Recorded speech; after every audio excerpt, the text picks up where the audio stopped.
Bismillahirrahmanirrahim. Assalamualaikum warahmatullahi wabarakatuh.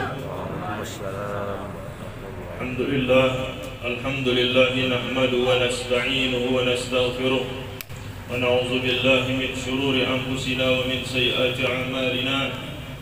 Man yahdihillahu fala mudilla lahu wa man yudlilhu fala hadiya lahu. Wa asyhadu an la ilaha illallah wahdahu la syarika lahu. وأشهد أن سيدنا محمدا عبده ورسوله سبحانك لا علم لنا إلا ما علمتنا إنك أنت العليم الحكيم رب اشرح لي صدري ويسر لي أمري واحلل عقدة من لساني يفقهوا قولي اللهم علمنا ما ينفعنا وانفعنا بما علمتنا وزدنا علما اللهم أرنا الحق حقا وارزقنا اتباعه وأرنا الباطل باطلا وارزقنا اجتنابه واجعلنا ممن يستمعون القول فيتبعون أحسنه وأدخلنا برحمتك في عبادك الصالحين أما بعد. Alhamdulillah segala puji dan syukur kita panjatkan kehadirat Allah Subhanahu wa ta'ala yang selalu memberikan kepada kita semua keinginan, kemauan dan kekuatan untuk berhadir bersama-sama di dalam majelis kita yang mulia ini. Mudah-mudahan kehadiran kita di tempat ini akan membawa kita kepada keridhaan Allah Subhanahu wa ta'ala, juga kepada kecintaan Allah dan rahmat daripada Allah Subhanahu wa ta'ala.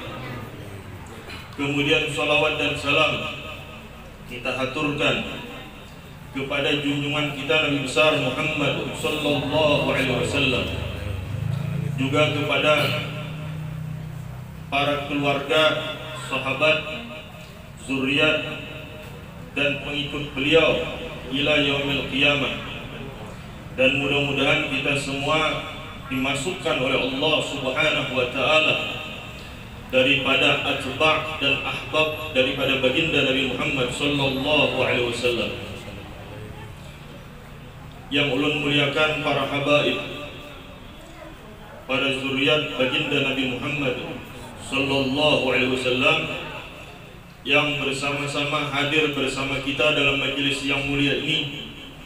Bersama kita ada Habib Muhdar bin Ali Asgab, yang beliau salah satu sesepuh yang ada di kota Baraba ini. Alhamdulillah beliau hadir bersama dengan kita.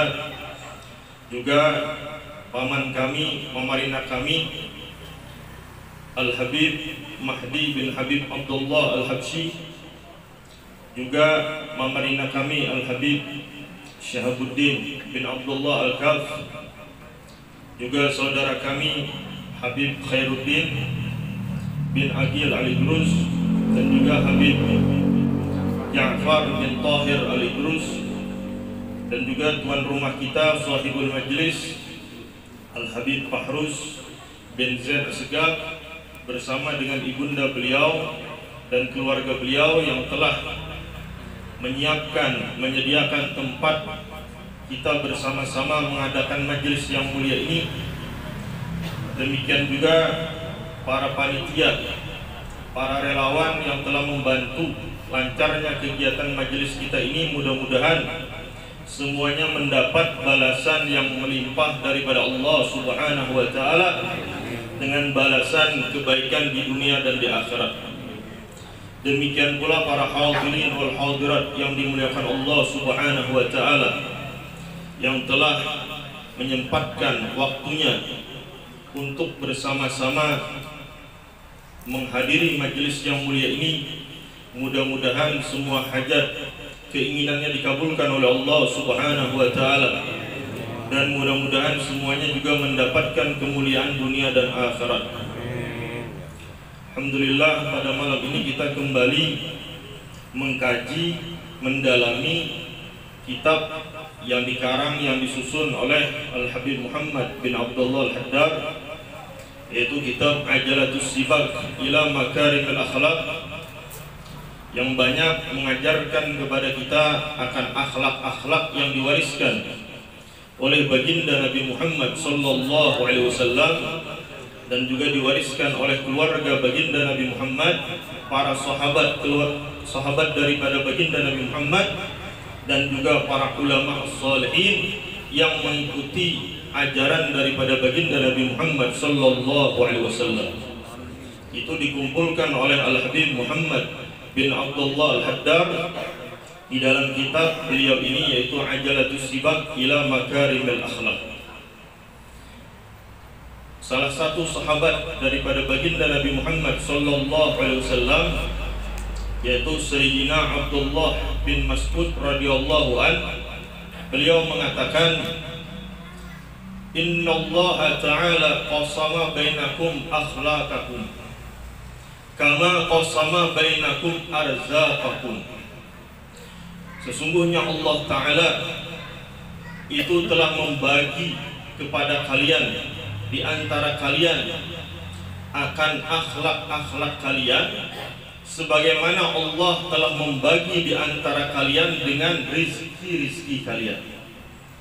Jadi Allah membagikan akhlak setiap orang itu berbeda, tergantung dari seberapa besar keinginannya belajar, menuntut, mendalami akhlak-akhlak yang diwariskan oleh baginda Nabi Muhammad.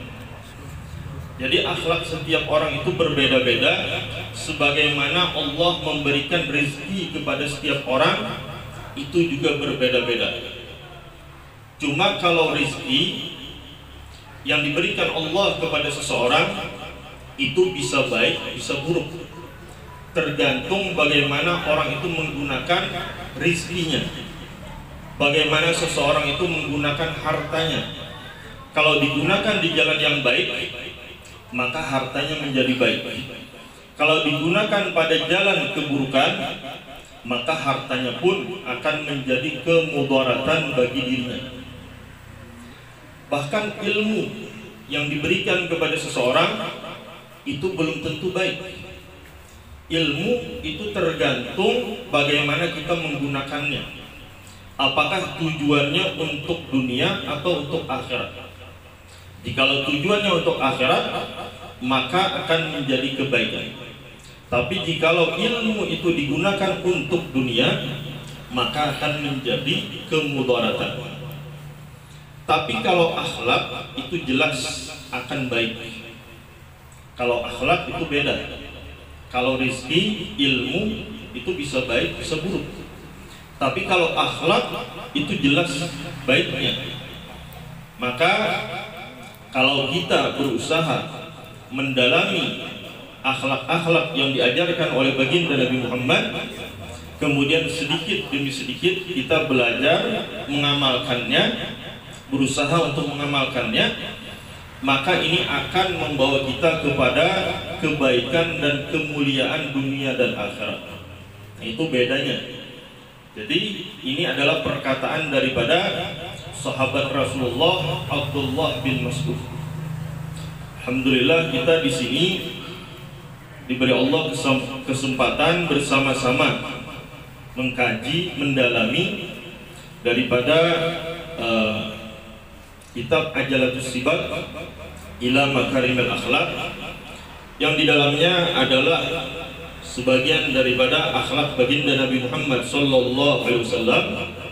Mudah-mudahan kita bisa mengamalkannya sedikit demi sedikit daripada apa yang diajarkan oleh Habib Muhammad bin Abdullah Al-Haddar ini. Jadi kita di sini sama-sama belajar, sama-sama berusaha, mudah-mudahan bisa mengamalkan ilmu yang ada di dalam kitab ini. Sekarang penjelasan beliau tentang tarkul jidal.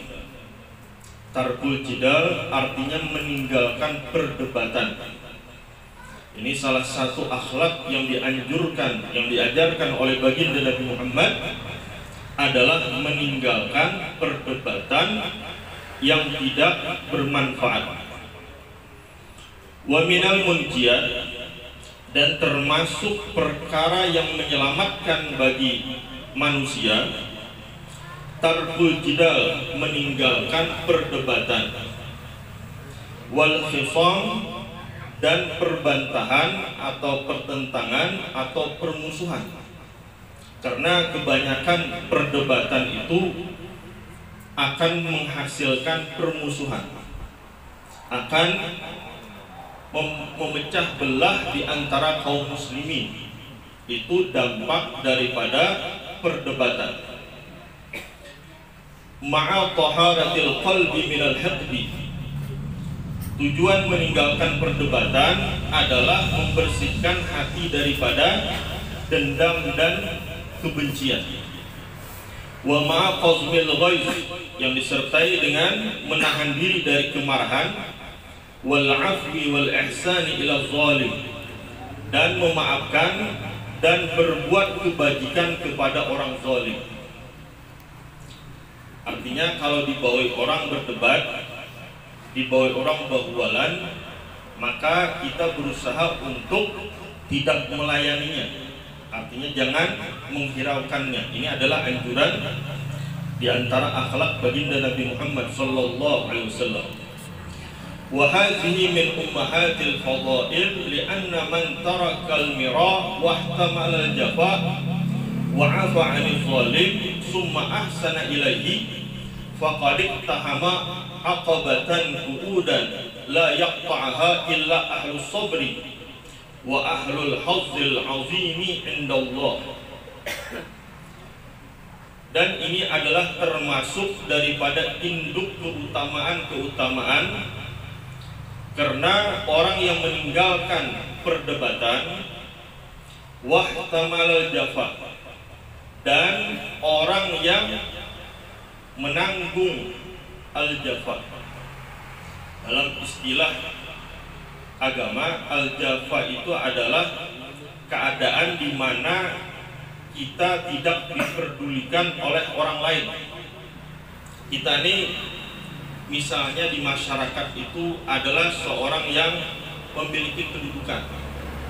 Misalnya kita ada jabatan, misalnya seorang pembakal misalnya, ada di tengah saruan atau di tengah ada acara di kampungnya, ternyata dia sebagai seorang kepala desa itu kada dihirani orang, kada diperdulikan orang, tapi dia kada sarit, dia di hatinya tidak ada sedikit pun merasa kecewa.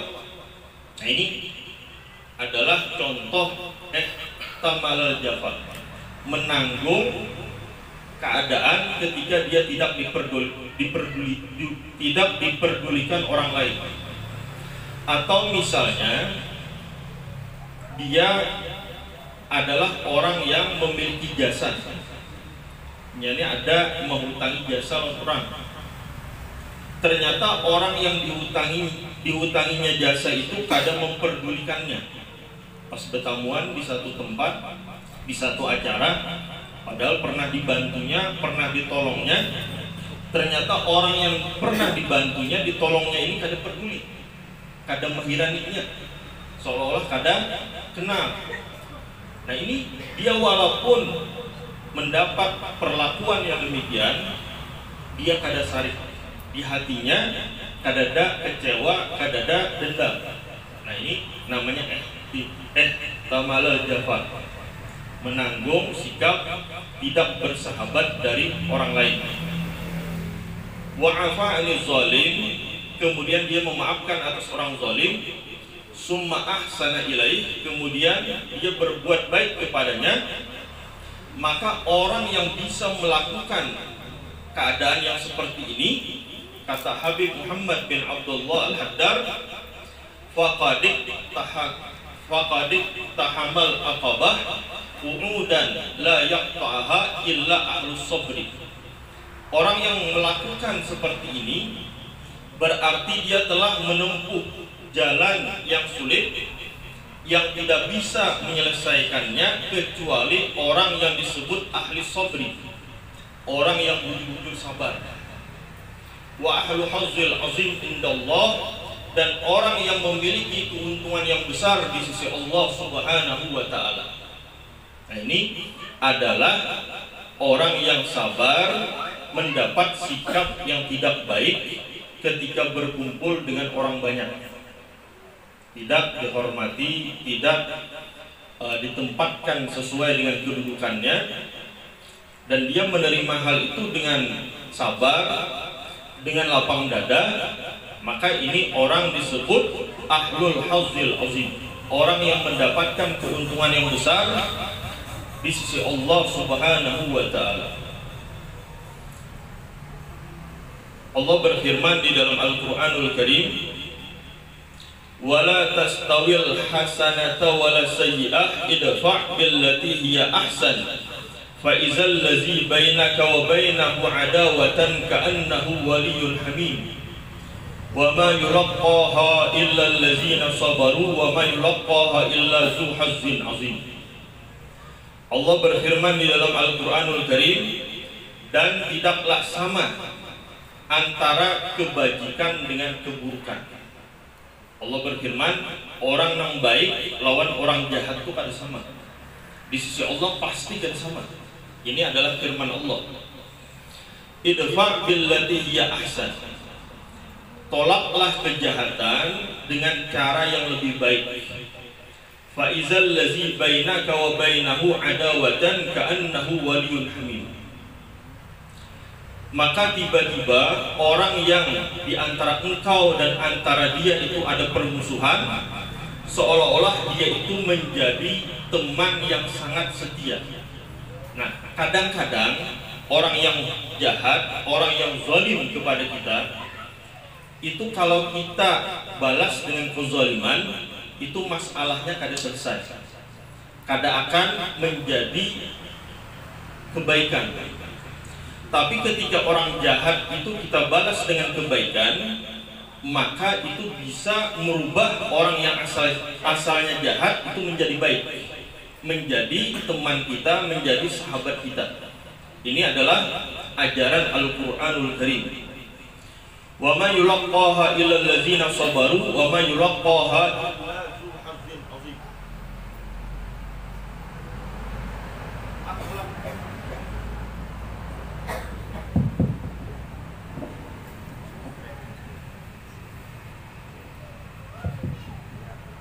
Akhlak yang baik itu tidaklah dianugerahkan oleh Allah Subhanahu wa taala kecuali kepada orang-orang yang bersabar, dan tidaklah juga akhlak yang baik itu dianugerahkan oleh Allah Subhanahu wa taala kecuali bagi orang yang mendapatkan keuntungan besar di sisi Allah Subhanahu wa taala. Sehingga dikatakan oleh para ulama dalam dakwah baginda Nabi Muhammad sallallahu alaihi wasallam, itu 90% orang yang masuk Islam di dalam dakwahnya baginda Nabi Muhammad sallallahu alaihi wasallam itu mereka ikut kepada ajaran Nabi Muhammad itu tidak disebabkan pedangnya Nabi Muhammad, tapi mereka dikalahkan oleh akhlaknya baginda Nabi Muhammad sallallahu alaihi wasallam. Yang masuk Islam itu 10% saja dari pedangnya Nabi Muhammad. 90% yang masuk Islam, yang menjadi sahabat setia baginda Nabi Muhammad, itu karena mereka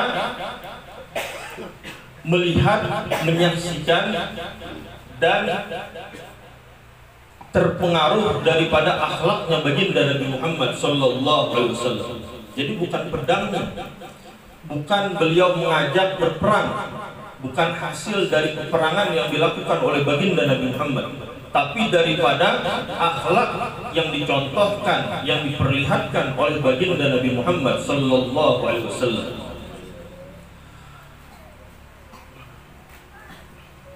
Fala budda laka min azaya mu'min.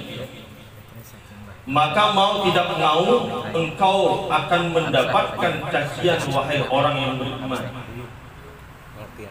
Kita hidup di dunia ini pasti akan merasakan, mendapatkan cacian orang lain. Itu siapa aja, siapapun dia akan merasakan cacian daripada orang lain. Fa in aradta darajatil ula faqabil azabil afwi. Maka jika engkau menghendaki derajat yang tinggi di sisi Allah, maka balaslah cacian itu dengan kemaafan, dengan kita memaafkan cacian daripada orang lain. Faqad qala sallallahu alaihi wa alihi wasallam, "Law kana al-mu'min fi juhri dhabbin laqayyadallahu lahu man yu'zihi." Telah bersabda baginda Nabi Muhammad sallallahu alaihi wasallam,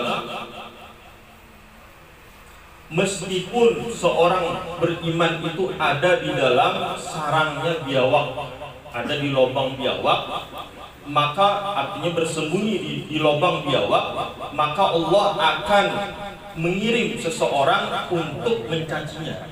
Artinya kita ini sudah bersembunyi jauh dari manusia, bersembunyi diibaratkan di dalam sarang biawak, dalam lubang biawak.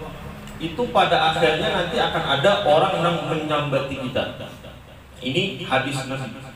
Sehingga ada diceritakan seorang ulama yang ingin membuktikan sabda baginda Nabi Muhammad. Akhirnya ulama ini pergi ke tengah hutan, masuk di dalam gua, hanya sibuk dirinya beribadah kepada Allah Subhanahu wa taala, untuk menghindari gangguan-gangguan yang membuat dia tidak khusyuk di dalam beribadah kepada Allah. Nah, satu ketika dia di dalam gua bersembunyi di balik batu yang ada di dalam gua, tiba-tiba ada orang yang masuk ke dalam gua itu untuk berteduh, karena pada waktu itu cuaca hujan. Nah, ketika dua orang ini berteduh, sedangkan ulama tadi bersembunyi di balik batu yang ada di dalam gua, itu mendengar dua orang ini berpandir, lalu mengatakan bahwa ada semalam seorang tuan guru, seorang ulama itu sidin disambat oleh orang ini sangat bodoh sekali, sangat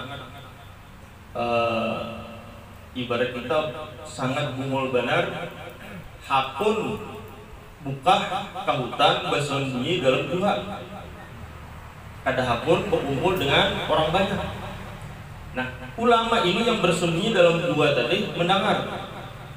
Lalu kata ulama ini, sangat benar sabda baginda Nabi Muhammad SAW, bahwa walaupun kita bersembunyi ke tempat yang terpencil jauh dari manusia, pada akhirnya kita tetap akan dicaci, disambat orang lain. Ini hari ini mendengar seorang bahwa ini beliau di dalam gua ini disambati oleh dua orang ini. Ini adalah memang sudah sunnatullah, sudah ketentuan daripada Allah Subhanahu wa taala, bahwa yang namanya cacian, sambatan itu pasti akan kita dapatkan. Wa qala ta'ala, dan juga berfirman Allah Subhanahu wa taala, wa ja'alna ba'dakum li ba'din fitnatan atasbirun. Dan Allah berfirman kepada baginda Nabi Muhammad sallallahu alaihi wasallam, dan kami menjadikan sebagian kalian bagi sebagian yang lain itu sebagai fitnah. Allah menjadikan sebagian manusia bagi sebagian manusia yang lain itu sebagai fitnah. Artinya sebagai sesuatu yang mengganggu kita. Atasbirun, apakah engkau bersabar dengan fitnah tersebut, dengan gangguan tersebut? Sehingga kita dalam hidup di dunia ini akan diuji. Anak itu akan diuji dengan orang tuanya, orang tua diuji dengan anaknya, suami diuji dengan istrinya, istri diuji dengan suaminya, jiran diuji dengan jirannya, teman diuji dengan temannya, keluarga diuji dengan keluarganya. Pasti saling diuji satu dengan yang lain. Yang namanya kita berkumpul dengan sesama manusia itu akan diuji. Bahkan kita bersembunyi pun akan diuji oleh Allah Subhanahu wa taala dengan manusia yang lain. Wa muqabalatul azab bimislihi jaizatun lakinnaha tuwassi'ul adawah. Dan kita membalas hinaan, cacian, gangguan orang lain dengan hinaan, cacian yang sama itu boleh. Dalam agama kita membalas gangguan orang dengan balasan yang sama itu boleh. Misalnya kita ditampar orang sekali, kita balas sekali itu boleh. Dalam agama boleh. Kita disambat orang misalnya, bungol juga, kita balas bungol juga, itu boleh. Dalam agama boleh. Tapi itu akan memperluas permusuhan, akan menambah permusuhan, tidak akan menyelesaikan masalah. Wallahu yaqulu, dan Allah berfirman, wa jazaa'u sayyi'atin sayyi'atan misluha faman 'afa wa aslaha fa ajruhu 'ala Allah innahu la yuhibbuz zalimin. Dan balasan kejahatan dengan kejahatan yang sama itu dibolehkan oleh Allah. Kita membalas kejahatan asal jangan lebih. Misalnya orang menampar sekali, kita balas 2 kali, nah itu ada boleh. Yang boleh itu menampar sekali dibalas sekali, itu boleh. Tapi kata Allah, faman 'afa, barang siapa yang memaafkan, wa aslaha, dan berbuat baik, fa ajruhu 'ala Allah, maka pahalanya itu ada di sisi Allah Subhanahu wa taala. Innahu la yuhibbuz zalimin, sesungguhnya Allah itu tidak menyukai orang-orang yang berbuat zalim. Artinya ada balasan khusus daripada Allah bila kita sabar kadang membalas orang yang zalim kepada kita. Itu ada balasan khusus yang membalasnya langsung Allah Subhanahu wa taala. Sehingga Allah berfirman di dalam Al-Quran, innama yuwaffas sabiruna ajruhum bighairi hisab. Sesungguhnya Allah membalas bagi orang-orang yang sabar itu pahala mereka tanpa hisab. Artinya kadada ukurannya, kadada nilainya yang dicatat oleh malaikat yang mencatat. Artinya malaikat yang mencatat itu pada kaum mencatatnya. Nanti itu akan dinampakkan oleh Allah pada hari kiamat bagaimana besarnya pahala orang-orang yang sabar, yang tidak membalas kejahatan atau kezaliman daripada orang lain.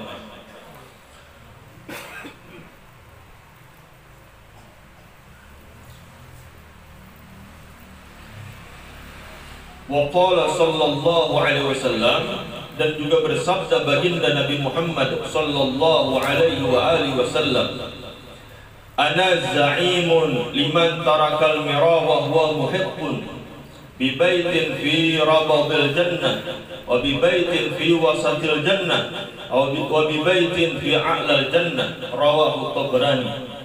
Dan juga bersabda baginda Nabi Muhammad sallallahu alaihi wasallam, ana za'imun, aku menjamin, liman tarakal mira, bagi orang yang meninggalkan perdebatan, wa huwa muhibbun, sedangkan dia berhak untuk membalasnya. Ini didebat orang, dihuali orang, tapi nya kada melawan. Maka kata Rasulullah, aku menjamin bagi orang yang tidak membalas, bi baitin fi rabadil jannah, dengan satu istana di tepi surga, dengan satu istana di tepi surga, wa bi baitin fi wasatil jannah, dan dengan satu istana di tengah surga, wa bi baitin fi a'lal jannah, dan satu istana di atas surga. Karena di dalam surga itu ada beberapa tingkatan. Surga itu yang paling istimewa itu andaknya di atas. Tapi ada juga yang di bawah, ada yang di tengah. Nah, ini orang yang bersabar, orang yang kada katuju bahwa lawan orang lain, itu tasarahnya hendak di atas ampuninya, hendak di tengah ampuninya, hendak di bawah ampuninya. Ini adalah jaminan daripada baginda Nabi Muhammad sallallahu alaihi wasallam bagi orang yang sabar dan tidak mau membalas orang yang ingin bahwal dengannya. Wa qala sallallahu alaihi wa alihi wasallam, man 'afa indal qudrah afallahu inda yaumil usrah.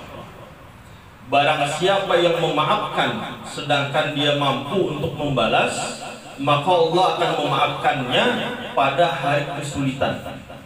Ketika semua orang dalam kesulitan pada yaumil mahsyar, orang dalam keadaan kebingungan, maka Allah akan memberi dia kemudahan. Allah akan memberi dia kemudahan ketika orang-orang dalam keadaan sulit pada hari mahsyar. Nah, ini juga balasan bagi orang yang menghindar atau menahan diri daripada membalas orang yang menzalim dia, baik dengan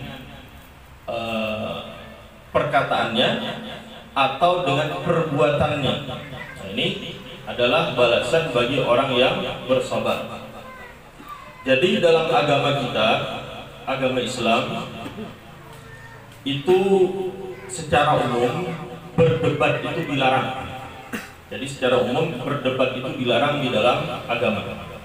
Tapi ada juga perdebatan yang dibolehkan. Tapi ada syarat-syaratnya. Tidak semua perdebatan itu dibolehkan kecuali memenuhi syarat. Itu ada kitab yang khusus yang diajarkan oleh ulama, diantaranya adabul mujadalah, adab di dalam berdebat. Jadi tidak sembarangan orang boleh berdebat, apalagi orang yang berdebat ini tidak didasari dengan ilmu. Di dalam Al-Quranul Karim ada disebutkan diantaranya Allah Subhanahu wa Ta'ala berfirman, ud'u ila sabili rabbika bil hikmati wal mau'izatil hasanah wajadilhum billati hiya ahsan. Allah berfirman di dalam Al-Quran, serulah orang-orang kepada jalan Allah, jalan Tuhanmu, bil hikmah. Pertama kita disuruh mengajak orang itu dengan hikmah. Hikmah itu adalah dakwatu bil hal. Kita mengajak orang dengan hal kita, dengan sikap kita, dengan kelakuan kita, untuk orang ikut berbuat ketaatan kepada Allah Subhanahu wa Ta'ala. Itu namanya dakwatu bil hal atau dakwatu bil hikmah, mengajak orang berbuat baik dengan hal kita, dengan keadaan kita.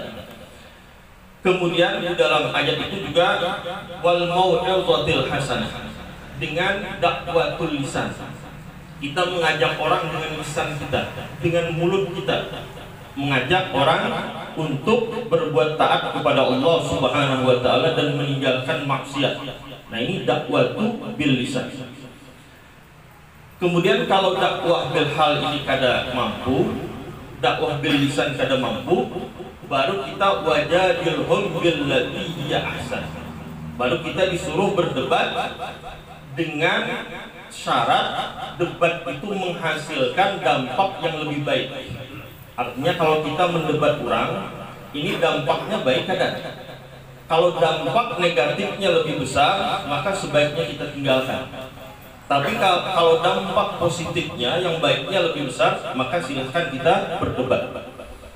Sehingga dikatakan oleh Al-Imam Asy-Syafi'i rahimahullah ta'ala, imam kita, beliau mengatakan, kebanyakan kalau aku berdebat dengan orang bodoh, itu aku kalah.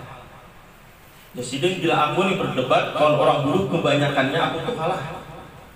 Tapi bila aku berdebat dengan orang pintar, kebanyakannya aku itu menang. Bila sidin berdebat dengan orang yang bodoh, itu sidin merasa kalah. Bila berdebat dengan orang pintar, biasanya sidin yang menang. Lalu ditanya orang, kayak apa pian bila berdebat orang bodoh kalah, berdebat dengan orang pintar menang? Jadi karena kebanyakan orang bodoh itu yang dicari adalah kemenangan. Bila debat dengan orang tuh hendak menang aja. Kayak apakah caranya harus menang di karasinya supaya menang dalam berdebat. Tapi kalau orang pintar, orang cerdas, yang dicari itu bukan kemenangan, tapi kebenaran. Maka ketika Imam Syafi'i menampakkan kebenaran, menunjukkan dalil yang lebih kuat, maka Imam Syafi'i pun menang. Maka sidin tidak hendak berdebat dengan orang bodoh, karena pasti yang dicarinya adalah kemenangan. Tapi kalau orang pintar, yang dicarinya adalah kebenaran. Jadi banyak cerita para ulama bagaimana mereka berdebat. Yang dinampakkan oleh mereka adalah yang pertama akhlak. Dalam perdebatan itu yang pertama yang mereka nampakkan adalah akhlak. Disebutkan di dalam manaqib Imam Ahmad bin Hanbal radhiyallahu anhu, salah satu imam mazhab, beliau pernah ditantang berdebat oleh kelompok Ad-Dahriyun. Ad-Dahriyun itu adalah golongan ateis. Ateis itu tidak percaya adanya Tuhan. Itu di zaman Sidin, pejabatnya, pemimpinnya terpengaruh dengan kelompok Ad-Dahriyun. Ulama-ulamanya menjadi pengikut Ad-Dahriyun, ateis, tidak percaya adanya Tuhan, tidak percaya adanya Allah Subhanahu wa Ta'ala. Sehingga beliau ini diundang. Pada saat itu ulama-ulama banyak yang ditangkap dan banyak yang kalah ketika berdebat dengan kelompok Ad-Dahriyun ini. Sampai akhirnya yang ditantang ini adalah Imam Ahmad bin Hanbal, mazhab Al-Hambali, Imam mazhab Al-Hambali. Akhirnya beliau diundang oleh penguasa pada waktu itu, Sidin. Pada waktu itu datang terlambat. Sidin datang ke tempat pejabat atau penguasa itu. Setelah ditunggu-tunggu lama sampai Sidin ke sana, lalu mereka ketika datang Imam Ahmad bin Hanbal, mereka langsung marah-marah, langsung bamamai, langsung sarik. Artinya kenapa sampian ini belambat-lambat? Kami lawas menghadap. Lalu jar Sidin, jar Imam Ahmad bin Hanbal, buan kalian ini tahu aja bahwa aku ini rumah jauh dan untuk menuju ke sini harus menyeberangi sungai. Untuk sampai ke Wadi Ikam ini menyeberangi sungai dulu. Jadi aku melihat ada perahu yang bisa mengantarkan aku untuk menyeberang sungai, sedangkan sungainya luas. Kemudian tiba-tiba jar Sidin itu ada kayu larut. Ada sebatang kayu larut. Kemudian setelah sebatang kayu ini datang, tiba-tiba datangan pulang beberapa potong kayu. Setelah datang beberapa potong kayu ini, tiba-tiba kayu ini berkumpul menjadi satu. Lalu datang pulang tali.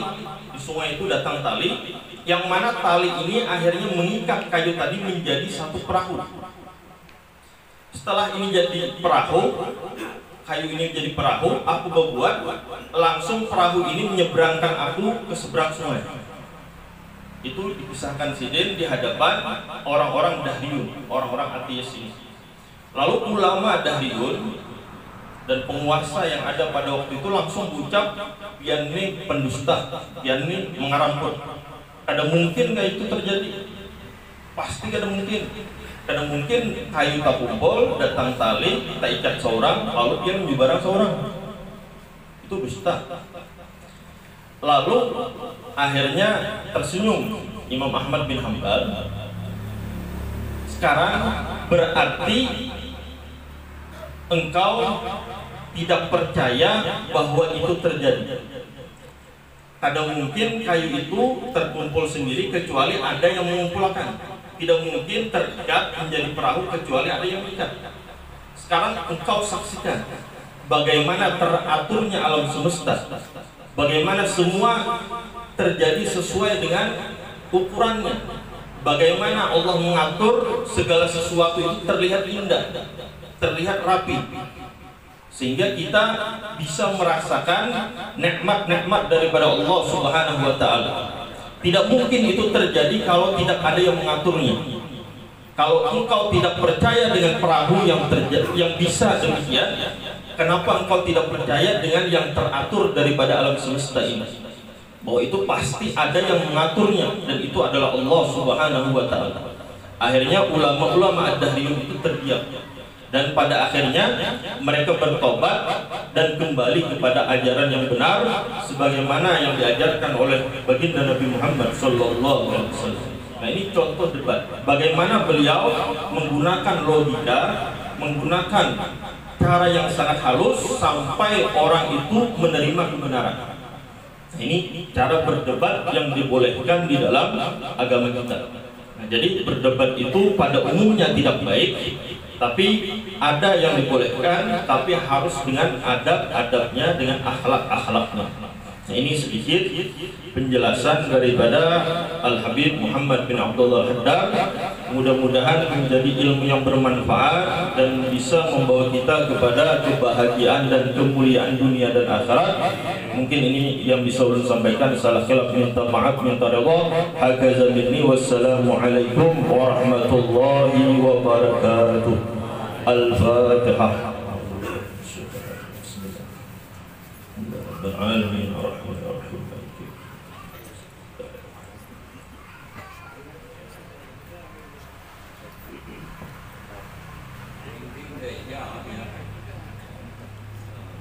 Bismillahirrahmanirrahim. Alhamdulillahirabbil alamin. Allahumma shalli ala sayyidina Muhammad wa ala alihi washabihi ajma'in.